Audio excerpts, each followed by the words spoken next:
Kaasnee sanbata yeroo hunda waaree booda sanbata xiqqaa simbiraan keenya keessummaan keenya har'a innee kan beeksisaan sinitti himaa turre gidduu kana atleet Faayisaa Leellisaa istuudiyoo ga'ee jira. Atleet Faayisaa Leellisaa akkuma beeku Riyoo irratti eegee qabsoo uummata isaatiif tumsee booda yeroo jalqabaatiif OBN irratti kallattiin kan simbiraan geenyu baga nagaan dhuftee. Baga nagaan eegde. Kam jirta? Naguma akkam? Fayyaa. Fayyaa keetii naguma akkam? Nagaa. Fayyaadha? Jira. Nagaa baga nagaan dhufte. Baga nagaan eegde. Jirtaa? Nagaa. Istuudiyoon keenya kana fakkaata kunoo. Baay'ee bareeda. Tola, iddoo sana naa taa'ee. Galatoom. Akkam? Nagaadha? Fayyuma. Baga nagaan dhufte. Baga nagaan eegde. Akkam karaan? Baay'ee namatti tola. Cuccufama moo banaa ture moo akkam ture? Karaa lachittuu. Baay'eessa. Jira. Adaamaan dhufta yeroo baay'ee hin deddeebita? Kana dura jechuudha. Dhufa akkasii firoon ta'ee jiru tokko akkuma tasaa. Darbee jechuudha. Qilleensa akkam ho'aa moo qorraa isa kamitti mijata? Qilleensa qorraan jaaladhaan. Kanaaf Adaamaan hin ho'itti waan ta'eef baay'ee nama akka keetiif hin taatu jechuudha.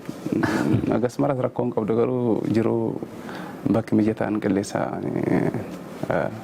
gara qorraa baay'ee doon ta'in giddu galeessan jaaladha. Namni gara baddaa jiraatu umriin isaas dheeraadha jedhama. Akkasa. Kanaaf ati umurii dheeraa jiraachuun kennu dhugaa gara sitti siqta kana. Warri ispoortii kunis kanaaf gara baddaa kana jaallattu yeroo baay'ee gaararra fiigdu miti leenjis. Akkasi. Gammoojjiitti leenjitani.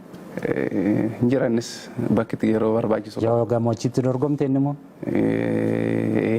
Yoo gammoojjiitti dorgomuuf qophoofte ta'e jira gitaa? Naqxaa qilleensa jaawwala baruun dirqama waan ta'uuf. Yeroo baay'ee akkasi. Kanan argu garuu kanuma taajjabbii kooti. Baga nagaan dhufte qophii anaa dhufuudhaaf si beellamachaa turre. Baga nagaan eegde. Atis waamicha keenya kabajjee istuudiyootti nu argamuu keetiif maqaa daawwattoota keenyaatiin baay'een si galateeffadha. Sinillee ulfaadha.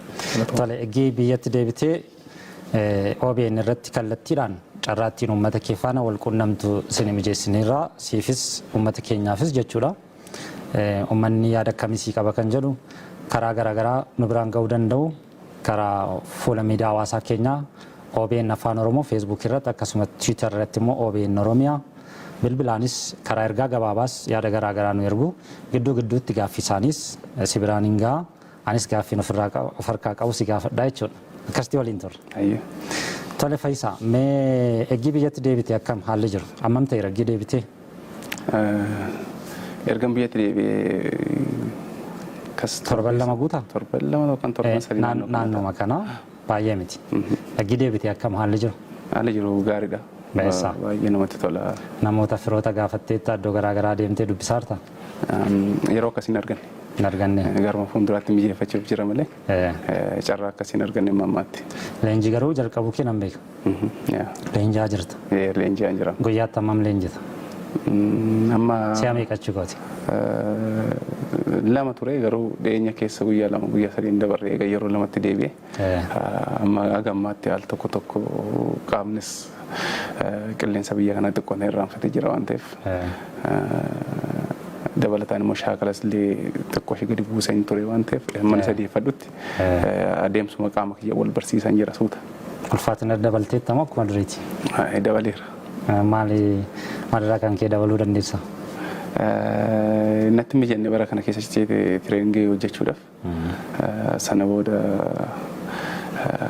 anis fuula kiyya gara waan as garagalfadheef biyyatti galee hojjechuun barbaade jedheetumani baay'ee mooraalis nan dhabee wanti na kakaasus hin dhabee tokkos qabsoon kunis gara kanatti dhufuun ishii duraan aaree faana hojjisiisa gaaf kanaan immoo yeroo tokko diina qabaachuunis murteessaadha. Nama onnachiisa miti? Nama onnachiisa gaafa sana gaafa isaan kufan isaanis kufuun barbaade. Amma akkuma itti xinnoo toora tolfatte haalli qilleensaas itti baraannaa deemtu innaa immoo jireenya keessa karaa qabsiisaa deemtu gara leenjii idileetti deemuun kin oolu. Gaariidha. Eegee amma kana jennee egaa gara ispoortiitti deebina. Mee maaraatoonii gaafa maqaa dhoofne yeroo baay'ee Abbabee Biqilaa namni dagatu hin jiru. Seenaa Abbabee Biqilaa addunyaanuu namatti hima waan ta'eef gaafa ispoortii yaaddu waa'ee maaraatoonii Abbabee Biqilaa quba qabdaa dur ijoollummaatti seenaa isaan beektaa? Seenaa isaa namni sin sirbaa mana barnootaa hoggaan galu kitaaba barnoota irra illee jira seenaa kanan beekna garuu dhuguma nama ta'ee namni akkanaa namuma keenya nama biyya keenya natti fakkaatu hoggaa sana maqaadhuma waan dhaga'uuf waan biraa natti fakkaachaa ture akkanatti namni hunduu gara hojii kanatti seenee sadarkaa kanatti dhufa yaadin beeku jechaadha dura kanaan nan beeka. Injifannoo Abbabee Biqilaa akkamittiin ilaaltaati? Maal hiika maalii qaba? Dhukkaasaa duwwaa fiigee Roomitti injifateera. Sana booda Tookiyoottis injifatee jira. Sadarkaa kamirra keessa injifannoo isaa? Injifannoon isaa baay'ee guddaadha. Maaliif warra hojii kana keessa jiran keessa isa addaatiin natti fakkaata akka seenaa maraatoonittis akkuma atileetiksittuu jechaadha. Maaliif namni har'a meetira 200 lukaan kaatanii fixuun baay'ee ulfaataadha jecha maaliif bakki inni itti fiige sun immoo yeroon sun yookaan waqtii qorraa ta'a yookaan waqtii ho'aa ta'a hoggaa ho'aa ta'e biyya alaa kun akka biyya keenya miti aspaaltiin kun baay'ee nama gubaa hoggaa qorra ta'es immoo akkasumatti nama gubaa jechaadha kana danda'ee kiiloomeetira 42 namni fiigu jechaan nama akkamii akka ta'e baay'ee ulfaata waa isaa tilmaamuudhaaf yookaan immoo dubbachuudhaaf baay'ee nama rakkisa. Waa'ee ispoortii keessatti cimina ispoortii keessatti na yaaddu cimina isaa kana fakkeenyaa godhattee yookaan maaraatoonitti inni gaaf sana luka duwwaa akkanattiin fiigaanis injifachuun qabattee si onnachiisa seenaansa? Gaafan dura fiigicha argu wani bara olompikii Siidiniin arge TV dhumaan nama fiigu argeen beeku sana dura gaafan jalqabu lukuma duwwaa jalqabne luka ni kopheedhaan hoggaa san fiiganan argee tureen hoggas xiqqaadhaa hubannoon akkanaa naan dhumne kophee waan namatti ulfaatu natti fakkaata tureen siruma hoggas maaliif jarri kun itti ulfaatu kophee kana ofirraa baasanii lafa maaliif hin kaatan hin jirtu. Abbaa waanis akkas jedhee bar kophee kaawwadhee fiigurra lukuma kootiin fiiguu naa wayyadhe miti kan dhiisennaa sanas. Illee akkasittan fudha odoon gaaf sana akka tasaa achuma fuudhan cina geessanii kophee kaawwadheen kaaduu jechaadha. Maaliif namatti ulfaata jedhee akkanatti yookaan immoo haala mijataa yookaan immoo koonfartii namaa kenna akka kopheen suni akkuma kophee isa kaanitti fudhachaa ture kaanii. Naagalee kopheen ispoortii garuu isa kaan irraa adda mijataadha miti ittiin fiiguudhaaf. Baay'eetti. Dubbiin Abbabee Biqilaa innaa luka duwwaa deemu waanuma kophee baafatanii fiiguu qofas miti hiikti isaa baay'ee bal'aadha. Gara duubaatti deebinee utuu gidduutti waa'ee Abbabee Biqilaa sifnu fiigicha isaa tokko tuni siinis daawwattoota keenyaas affeeree natti tola. Yeroo muraasaaf daawwattoota keenyaa mee kan fiigicha Abbabee Biqilaa kana daawwanneet deebinee dhimma isaa irrattis waan biraa irrattis naasofna.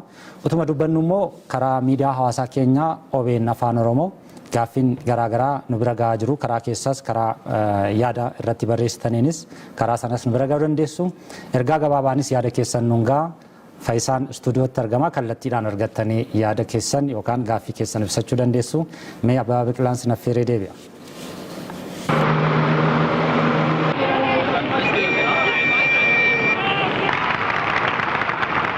Keeler of Ethiopia.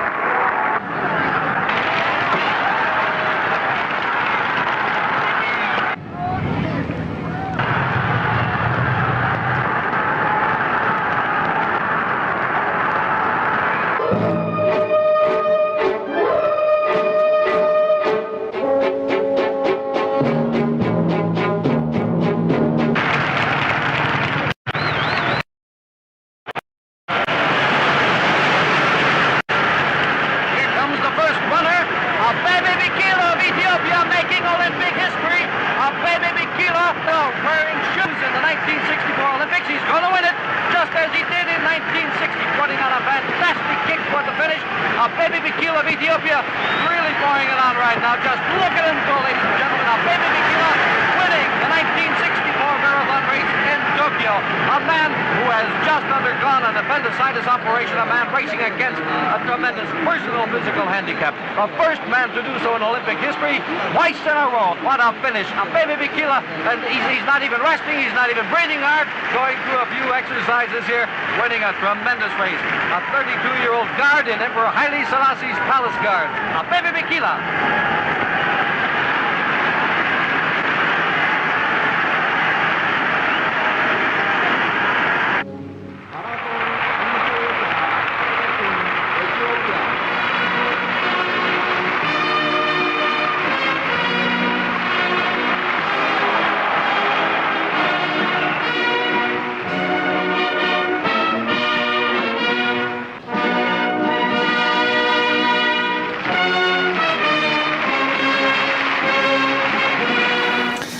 Egaa waa'ee maaraatoonii gaafa kaasnu waa'ee Abbabaa Biqilaa utuu naasa'iin darbuun waan hin danda'amneef isaafis kabaja qabnu isaaf kennineet gara dhimmoota garaagaraatti dabarra dhiitan dursa laadheef.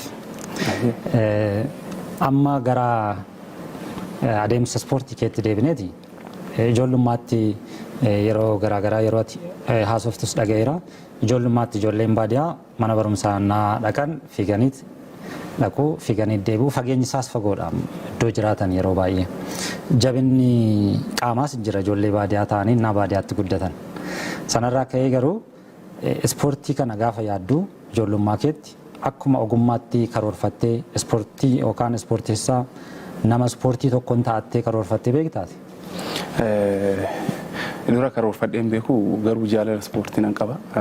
Jaalala ispoortii akkamiin qaba? Jaalala ispoortiin kan fiigichaa odoo hin ta'in ijumaan illee hoggaan kubbaa miilaa ilaalu nan jaaladha jechaadha ispoortiiwwan jiran keessa sirriitti.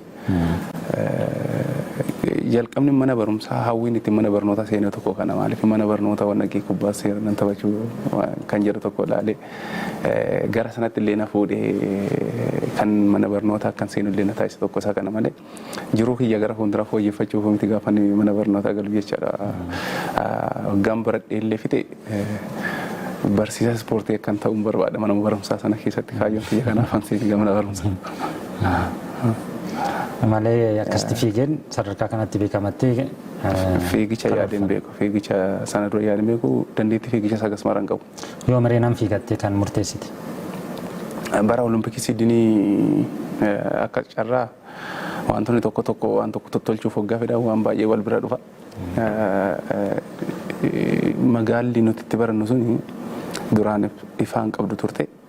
Egaa ifaan galeefiin booda namoonni tokko televezyiinis bitachuu qabanii waan akkasii kana argeen beeku akkuma tasa achirraa qabee ilaalu dhaqee qophii sana jaalachuun jalqabee dhangaa kan jedhu turre dhangaa sana namni akka shaampiyoona waan tokkotti ilaala ture waggaa sana. Qophii dhangaa televizyiinii Itoophiyaa irratti. Sanbata waaree booda naannoo masaatii kanaa tamsaasa. Naannoo masaa kana saa sagal. Naannoo masaatii. Achirraa qabeetti oduma jennu guyyaa ayyaana waggaa kana sin jijjira qophiin akkanaa kun achi booda sagantaa kana of jalan dabarsu achi bara ayyaanni Abashaa kun bara jijjiiramu isa daawwachuuf deemee bara sana irratti dorgommii gulaalatu meetira 5,000 geggeeffamaa ture. Isan argee haayilaayitii kan akka inni bareechee agarsiisu. Anis achuma na fudhatee akka biraa.